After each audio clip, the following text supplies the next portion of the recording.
নূহ আলাইহিস সালামের যুগের মানুষ সর্বপ্রথম এই মূর্তি পূজা শিরক করেছে।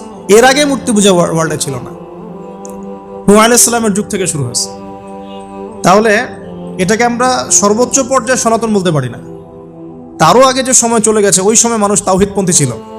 আদম আলাইহিস সালামের যুগে তখন মানুষ এই কাজ করতো না। শুরুটা কেমন করে হলো? ভালো উদ্দেশ্যে শুরু হয়েছিল, ভালো মনে করে। কেমন? যে মানুষ এরকম চিন্তা করে নিয়েছিল যে এই মানুষগুলো ইয়াগুস ইয়াউক নাসর, ইয়াগুস ইয়াউক নাসর, এই ভালো মানুষগুলো আল্লাহর খুব নেককার বান্দা ছিলেন। তাদের স্ট্যাচু তৈরি করা যায়, তৈরি করলে কি হবে? এগুলোকে দেখলে আমাদের আগ্রহ জন্মাবে ইবাদত করার ব্যাপারে। এটা ছিল ওদের থটস।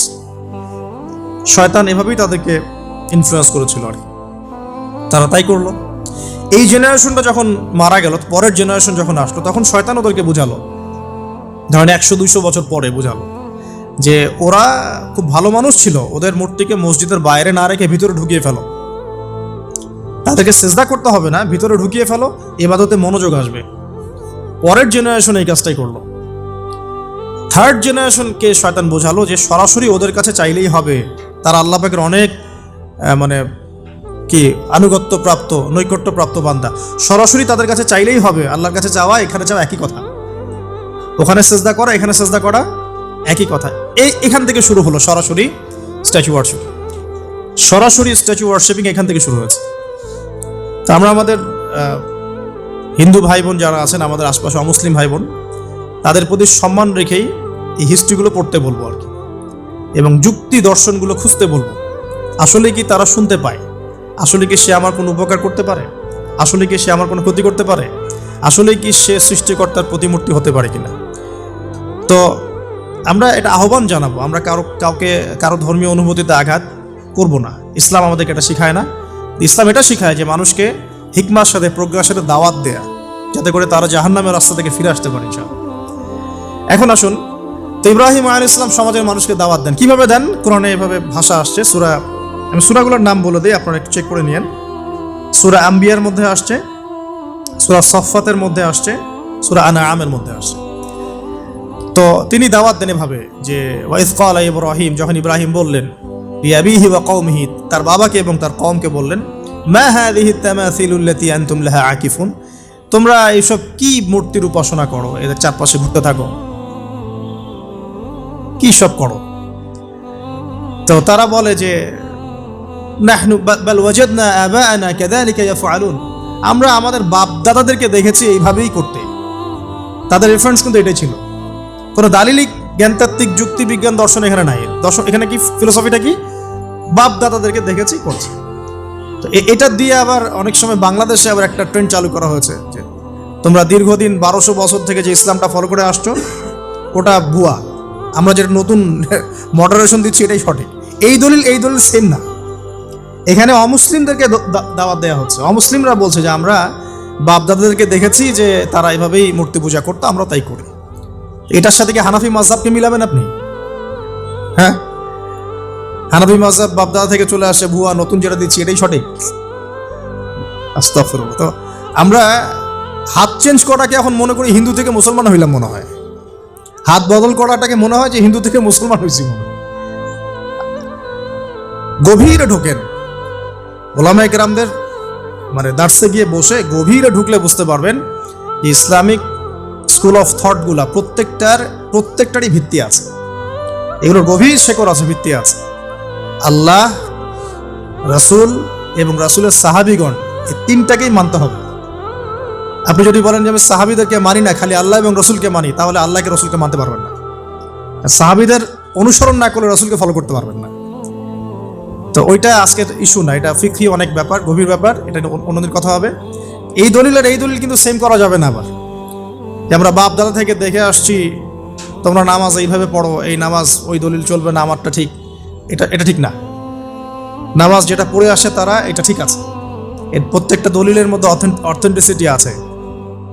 এরকম করে সমাজে ফিতনা ছড়ানো ঠিক হবে না, বিভ্রান্তি ছড়ানো ঠিক হবে না। এখন আসুন, ইব্রাহিম আলাইহিস সালামকে কি আনসার দিচ্ছেন? আমরা আমাদের পিতা মাতাদেরকে দেখেছি, বাপ দাদাকে দেখেছি এরকম তাওয়াফ করতে, মূর্তির চারপাশে পূজা করতে, নজর দিতে। তো ইব্রাহিম আলাইহিস সালাম বলছেন যে হাল ইয়াসমাউনাকুম, এই মূর্তিগুলো কি তোমাদেরকে শুনতে পারে? ইয তাদউন, যখন তোমরা একে ডাকো। হাল ইয়ানফাউনাকুম, তোমাদের কোনো উপকার আসতে পারে? আও ইয়াদুররুকুম, তোমাদের কোনো ক্ষতি করতে পারে? তার দলিলগুলো কিন্তু অকাট্য।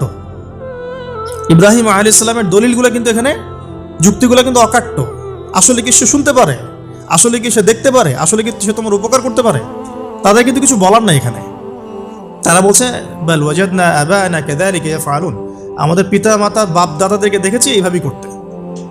ইব্রাহিম আলাইহিস সালাম বলছেন যে ইন্নাকুম আনতুম লাফি দালালিম মুবিন, তোমরা তো সুস্পষ্ট বিভ্রান্তির মধ্যে আছো। তাহলে তো এরকম আরো অনেক আয়াত আছে। সূরা ওয়া ইন্না মিন শিআতিহি লা ইব্রাহিম ইয জাআ রাব্বাহু বিকলবিন সালিম ইয ক্বালা লিআবিহি ওয়া কওমিহি মাযা তা'বুদুন, তোমরা কিসের ইবাদত করো? আইফকান আলিহাতান দুনাল্লাহি তুরিদুন, তোমরা কি আল্লাহ সম্পর্কে মিথ্যা মিথ্যা মিথ্যা আরোপ করতে চাচ্ছ? ফামা যান্নুকুম বিরাব্বিল আলামিন, আল্লাহ রাব্বুল আলামিন সম্পর্কে তোমাদের কি ধারণা?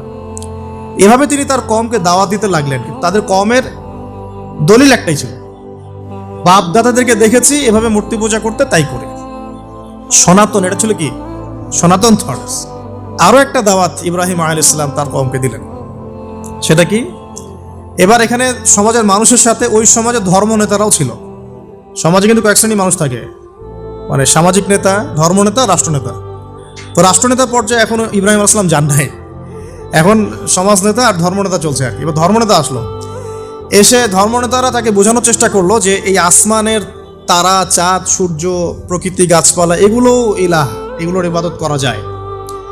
এই ঘটনা আল্লাহ রাব্বুল আলামিন সূরা আনআমের মধ্যে বলেছেন। তো ইব্রাহিম আলাইহিস সালামকে তারা দেখাচ্ছে, এটা আরবীয় একটা কাব্যিক ভাষায় কোরআনে এসেছে, চমৎকার ভাষায়, যে ফালাম্মা জান্না আলাইহিল লাইল, যখন তার উপর রাত আচ্ছাদিত হলো, রাআ কাওকাবা, তখন ইব্রাহিম আলাইহিস সালাম কি দেখলেন? আকাশে তারা দেখলেন। ঠিক আছে, তারা দেখলেন। মূর্তি পূজার এখানেই আছে, ধর্মনেতারাও এখানেই আছে।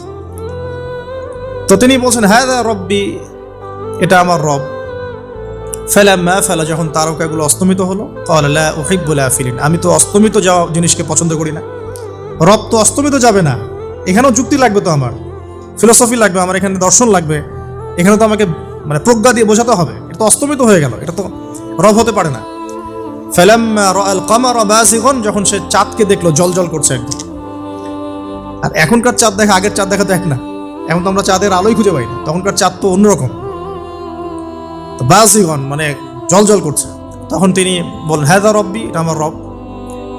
তখন ফালাম্মা ফালা, যখন এটাও অস্তমিত হয়ে গেল, তিনি বলছেন লাইল্লাম ইয়াহদিয়ানি রব্বি লাকুনান্না মিনাল কওমিদ দাল্লিন, আল্লাহ যদি আমাকে হেদায়েত না দেন তাহলে আমি এই দল্লিনদের অন্তর্ভুক্ত হয়ে যাব। ইব্রাহিম আলাইহিস সালাম বলছেন ফালাম্মা রাআ শামসা বাযিগাতান, যখন এবার সূর্যকে দেখলেন দিনের বেলা, এটা তো আরো বড়। হাযা রব্বি হাযা আকবার, এটা আমার রব, এটা সবচেয়ে বড়। হাযা আকবার, এটা সবচেয়ে বড়।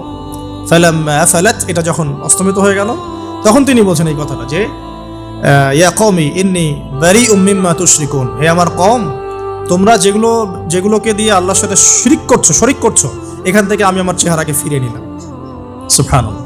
তখন তিনি এই কথাটা বলেন ইন্নী ওয়াজ্জাহতু ওয়াজহিয়া লিল্লাযী ফাতারাস সামাওয়াতি ওয়াল আরদা হানিফাও ওয়া মা আনা মিনাল মুশরিকিন, আমি আমার চেহারাকে ফিরিয়ে নিচ্ছি এই আসমান সমূহ এবং জমিনের সৃষ্টিকর্তার দিকে, এবং আমি মুশরিকদের অন্তর্ভুক্ত নই। ইন্না সলাতি ওয়া নুসুকি ওয়া মাহইয়ায়া ওয়া মামাতি লিল্লাহি রাব্বিল আলামিন, আমার সালাত, আমার কুরবানি, আমার স্যাক্রিফাইস, আমার জীবন, আমার ফুল লাইফ, আমার মৃত্যু, সবকিছু কার জন্য? জগৎ সমূহের প্রতিপালক আল্লাহর জন্য। লা শারীকা লাহু, তার কোনো শরীক নাই। ওয়া বিযালিকা উমিরতু, এই একনিষ্ঠভাবে তার ইবাদত করার জন্যই আমি আদিষ্ট হয়েছি। ওয়া বিযালিকা উমিরতু ওয়া আনা মিনাল মুসলিমিন, এবং আমি মুসলিমদের অন্তর্ভুক্ত। এই শুরু হলো এবার পুরো স্পষ্টভাবে তাওহীদের ঘোষণা দেয়া। তবে ইব্রাহিম আলাইহিস সালামের এক একটা পদক্ষেপ কি যৌক্তিক না, বৈজ্ঞানিক না, এবং অকাট্য প্রমাণ আছে না, এগুলোকে কিন্তু ভেদ করতে পারছে না তারা। এবার ইব্রাহিম আলাইহিস সালাম চিন্তা করলেন দ্বারা এবার উচিত শিক্ষা দিতে হবে। তবে আগে বলে নেই, এই যে উচিত শিক্ষাটার কথা বলছে, এটা আবার আপনারা খবরদার ভুলেও কোথাও দিতে যায় না, ঠিক আছে? এটা তো সময় আছে। ইব্রাহিম আলাইহিস সালামের সাথে নবী সাল্লাল্লাহু আলাইহি ওয়াসাল্লামের জীবনের মিলের কথা বলছিলাম। নবী সাল্লাল্লাহু আলাইহি ওয়াসাল্লাম মক্কা বিজয়ের আগে কি কখনো মূর্তির গায়ে হাত দিয়েছেন কিনা? বলেন, দিয়েছেন? যখন মক্কা বিজয় হয়ে গেছে, পুরো স্টেটই আপনার, অথরিটি আপনার, তখন আপনি আপনার অ্যাকশন নিতেই পারেন, সেটা আপনার ব্যাপার, তখন আপনি কি করবেন। মুহাম্মদ সাল্লাল্লাহু আলাইহি সাল্লাম কাবা ঘরে ঢুকে তখন মূর্তি ভেঙেছেন এবং বলেছেন ওয়াকুল জাআল হক ওয়া যাকাল বাতিল ইন্নাল বাতিলা কানা যাহুকা, তাই না? তো ইব্রাহিম আলাইহিস সালাম এবার শিক্ষা দেওয়ার চিন্তা করছেন। তিনি বলছেন যে যখন এরা মেলাতে যাবে, ওই উৎসবে যাবে, তখন আমি এদেরকে দেখে নিব। এটা কুরআন চমৎকারভাবে বলেছে যে إذ قال لأبيه وقومه ماذا تعبدون إفكا آلهة دون الله تريدون فما ظنكم برب العالمين فراغ إلى آلهتهم فقال ألا تأكلون। ইব্রাহিম আলাইহিস সালাম এবার যখন ওরা মেলায় চলে গেছে, যাওয়ার আগে আবার ইব্রাহিম আলাইহিস সালাম বলছিলেন যে ইন্নী সাকিম, আমি হচ্ছি অসুস্থ। আমি কি অসুস্থ? নাযারা নাযরাতান ফিন নুজুম। ইব্রাহিম আলাইহিস সালাম রাতের বেলা আকাশের দিকে তাকালেন একবার, তাকিয়ে ওদেরকে বললেন যে ইন্নী সাকিম, আমি অসুস্থ। এটা কৌশল, আমি অসুস্থ, এটা কৌশল। এই কৌশল আবার সব জায়গায় ঘাটাতে যায় না আর কি। তো এবার যখন তারা চলে গেল, ফারাগা ইলা আলিহাতিহিম ফাকালা আলা তাকুলুন, এবার তিনি ওই মূর্তি গৃহ যেটা ওদের, ওখানে ঢুকে বলছেন যে আলা তাকুলুন, তোমাদের কি হলো, খাচ্ছ না কেন? কাদেরকে বলছে এই কথা? মূর্তি, খাচ্ছ না কেন? আলা তাকুলুন। ফারাগা ইলা আলিহাতিহিম ফাকালা আলা তাকুলুন মা লাকুম লা তানতিকুন, কি হলো, কথা বলছো না কেন? মা লাকুম লা তানতিকুন, কি হলো, কথা বলছো না কেন? এবার ফারাগ আলাইহিম দরবাম বিল ইয়ামিন, এবার ইয়ামিন মানে ডান হাত, ডানাতে যা পেয়েছিলেন আর কি, তা দিয়ে সবগুলোকে ভেঙে চুরমার করে দিয়েছে। ব্যাস, এবার ওরা যখন আসলো এসে বলছে যে আনতা ফাআলতা হাযা বিআলিহাতিনা ইয়া ইব্রাহিম, হে ইব্রাহিম তুমি কি আমাদের উপাস্যদের সাথে এই কাজ করেছো? ইব্রাহিম বলছেন লা, না, বাল লা আসলে কোরআনে নাই, আমি নিজের মতো করে বললাম আরবি বলতে বলতে। বাল ফাআলাহু কাবীরুহুম হাযা, বরং এই বড়টা এই কাজ করছে, এর মধ্যে সবচেয়ে বড় যেটা আছে এই ব্যাটার কাজ, আমি করি নাই, আমি তো করি নাই। তখন ওরা তো এটা তো হতভম্ব হয়ে গেল, যে সে বলছে যে তুমি তো জানো, তুমি তো খুব ভালো করেই জানো যে তারা কথা বলতে পারে না, নড়াচড়া করতে পারে না, কিছুই করতে পারে না। তখন তিনি বললেন তাহলে তোমরা কেন এমন ইলাহের উপাসনা করো যে কথাও বলতে পারে না, শুনতেও পারে না, দেখতেও পারে না, তোমার উপকারও করতে পারে না, ক্ষতিও করতে পারে না। কিন্তু এবারও কিন্তু যুক্তি নাই, কোনো তাদের কাছে কোনো দলিল নাই, কোনো প্রমাণ নাই, কোনো যুক্তি দর্শন কিচ্ছু নাই। এবার শুরু হলো জুলুম। জালেমের কাজ কি? যুক্তি, জ্ঞান, দর্শন, বিজ্ঞান এগুলো দিয়ে যখন পরাস্ত, এগুলো দিয়ে পারছি না, এবার পেশি শক্তি। এবার কি? পেশি শক্তি। ব্যাস, এবার পেশি শক্তি। ইব্রাহিম আলাইহিস সালামকে নিয়ে যাওয়া হচ্ছে নমরুদের দরবারে। এবার চলো, এবার তোমার আজকে খবর আছে। এবার পুরো রিমান্ড হবে 7 দিনের। একদিন রিমান্ড হলেই অবস্থা খারাপ হয়ে যাওয়ার কথা। ইব্রাহিম আলাইহিস সালামকে এবার নিয়ে যাচ্ছে ধরেন নমরুদের কাছে, কি যে হবে আল্লাহ ভালো জানেন। ইব্রাহিম আলাইহিস সালাম যখন যাচ্ছেন তখন কি তিনি জানতেন যে আল্লাহ পাক তাকে আগুন থেকে বাঁচাবেন? এই ঘটনা যে ঘটবে তিনি কি জানতেন? আচ্ছা, আমরা না হয় জানি যে এমনটা হয়েছিল। ইব্রাহিম আলাইহিস সালাম ওই সময় তো আর জানতেন না যে কি হতে যাচ্ছে। তার মানে তার ওই সময় তার ইমানের তেজ, তার স্থিরতা, ইস্তেকামা এবং তাওয়াক্কুল কত বেশি ছিল। তাকে নিয়ে যাওয়া হচ্ছে এবারে নমরুদের সামনে দাঁড় করিয়ে। নমরুদ এবার একটু মজা নিয়ে জিজ্ঞাসা করলো যে কে তোমার রব? ওই কবরের প্রশ্ন করার মতো, মান রব্বুক, তোমার রব কে? তো ইব্রাহিম আলাইহিস সালাম বলছে রব্বি আল্লাযী ইউহয়ী ওয়া ইউমীত, আমার রব তিনি যিনি জীবন দেন, মৃত্যুও দেন। এবার নমরুদ বলছে ক্বালা আনা উহয়ী ওয়া উমীত, আমি তো জীবন দিই আর মৃত্যু দেই। কিভাবে? একজন যাবজ্জীবন প্রাপ্ত আসামিকে ডেকে নিয়ে ছেড়ে দিল, দিয়ে বললো যে জীবন দিলাম, আর একজন আসামিকে ডেকে তৎক্ষণাৎ মৃত্যুদণ্ড দিয়ে মৃত্যু দিলাম। তো ইব্রাহিম দেখলেন আলাইহিস সালাম এ তো মোটা বুদ্ধির মানুষ, কারণ যে যত বড় জালেম হয় তার বুদ্ধি তত মোটা হয়, কিন্তু এটা মাথা রাখবেন। ফেরাউনের মতো জুলুম মানুষের বুদ্ধি লোপ করে দেয়, আর শিরক মানুষের মধ্যে ভয় সঞ্চার করে। যখন আপনি শিরক করতে থাকবেন মনে খুব ভয় কাজ করবে। এবং মুশরিক বাহিনী কখনো ইসলামের বিজয় লাভ করতে পারে নাই। যে মুসলিম সেনাবাহিনীর মধ্যেও শিরক ছিল না, ওরা যুদ্ধের মাঠে পরাজিত হয়ে গেছে। ইতিহাস ঘাটবেন, মুসলিম যে সেনাবাহিনীর মধ্যে শিরক ছিল ওই সেনাবাহিনী পরাজিত হয়ে গেছে। আবার অল্প গুটি কয়েক সেনাবাহিনী তারা তাওহীদপন্থী ছিল, তারা জয়লাভ করেছে। ইতিহাস ঘেটে দেখবেন। তো জুলুম কি করে? বুদ্ধি লোপ পায়। নমরুদের বুদ্ধি লোপ পেয়ে গেল। তো ইব্রাহিম আলাইহিস সালাম বলছেন রব্বি আল্লাযী ইউহয়ী ওয়া ইউমীত, এ তো এটা বুঝলো না। তাহলে ইন্নাল্লাহা তাআলা ইন্নাল্লাহা ইয়াতি বিশ-শামসি মিনাল মাশরিক ফাতি বিহা মিনাল মাগরিব। ইব্রাহিম আলাইহিস সালাম বলছেন যে আল্লাহ রাব্বুল আলামিন, আমার আল্লাহ, তিনি পূর্ব দিক থেকে সূর্য উঠান, তো তুমি যদি ইলাহ হয়ে থাকো তাহলে পশ্চিম দিক থেকে উঠাও। এটা আরো বড় অকাট্য দলিল হলো।